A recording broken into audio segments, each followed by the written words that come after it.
The BBC expose makes you ask yourself questions. Is one bull. Click. How can a KDF officer be deployed in a parliament to unalive a fellow Kenyan? The army. We consulted several senior officers in Kenya's defence forces, the KDF. All confirmed this man's uniform is that of the Kenyan army, a force well regarded by the public, not known for turning its guns on civilians.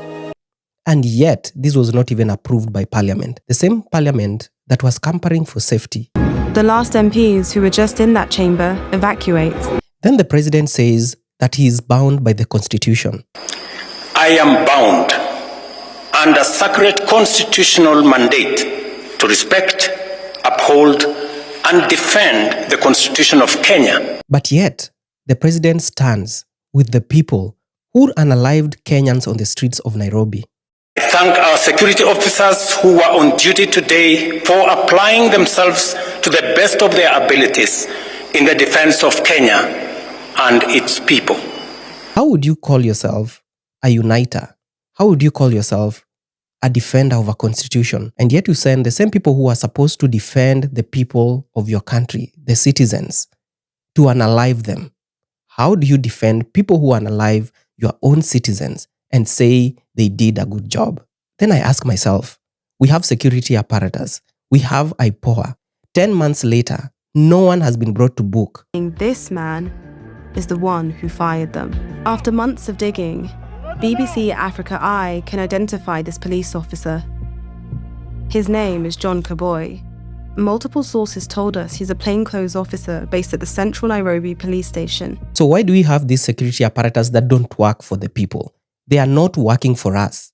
Why are they there then? If a media company can unearth such an investigation in 10 months, none of the officers that were involved has been brought to book. None, even one. And yet we are here claiming that we have security officers on our side. It's really an unfortunate place to be as a Kenyan. Just imagining that we have a government that is not even listening to its people. Today's events mark a critical turning point on how we respond to grave threats to our national security. So after Ruto saying that this is a turning point in the way they approach security, this is what happened. We had over 80 abductions. We had an extensive number of people who lost their lives, up to a number of around 60. And 20 are still missing. So if this was the turnaround for this government, it should beg the question, are we having the correct leadership? And to the young people who lost their lives, when will justice be served? Because this government has not done anything for the last 10 months. What makes us think that the government is going to do something different? What is it that this government is going to do if even a media company can do a better job than the intelligence we have?